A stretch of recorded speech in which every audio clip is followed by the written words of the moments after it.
மந்திரகோல். ஒரு காட்டில் கொழுகொழுவென ஒரு முயல் வாழ்ந்து வந்தது. அது படு சோம்பேறி. எப்போ பார்த்தாலும் ஒரு மரத்தடில படுத்து கனவு கண்டுகிட்டே இருக்கும்.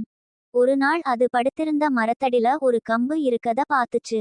உடனே அதை எடுத்து தரையில அடிச்சுக்கிட்டே இப்போ நமக்கு நிறைய கேரட் சாப்பிட கிடைச்ச எப்படி இருக்கும்னு நினைச்சுது.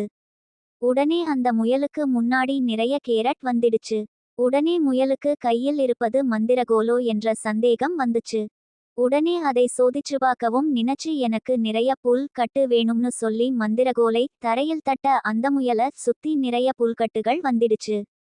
சந்தோஷத்தில் துள்ளிக்குதித்த முயல் அன்றில் இருந்து வெளியே எங்கேயும் போகாமல் எப்பவும் தூங்கிக்கிட்டு ரொம்பவே சோம்பேறி ஆகிட்டு. ஒரு நாள் சிங்கம் கர்ஜிப்பதை பார்த்து கண்விழித்த முயல் தன் முன் சிங்கம் இருப்பதை பார்த்து பயந்து முயல் தன் மந்திரகோலை எடுத்து சிங்கத்தை முயலகவும் முயலை சிங்கமாகவும் மாற்றியது. அந்த காட்டில் வாழ்ந்த நாரி இந்த முயல் சிங்கத்தை பார்த்து ஆச்சரியப்பட்டது. இந்த சிங்கம் வேட்டைக்கு போறது இல்லை. இதனால் நமக்கும் உணவு கிடைப்பது இல்லை. இதுக்கு ஏதாவது வழி பண்ணணும்னு சொல்லிட்டு பக்கத்து காட்டுல இருந்து சிங்கத்தை கூட்டிட்டு வந்துச்சு. உண்மையான சிங்கத்தை பார்த்த முயல் சிங்கம் அதனுடன் சண்டை போட தெரியாமலே திணறியது.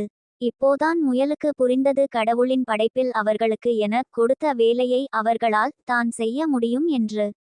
உடனே முயலந்த மந்திரகோலை வைத்து தன்னை மறுபடியும் முயலகவே மாற்றிக்கொண்டது. Vape links.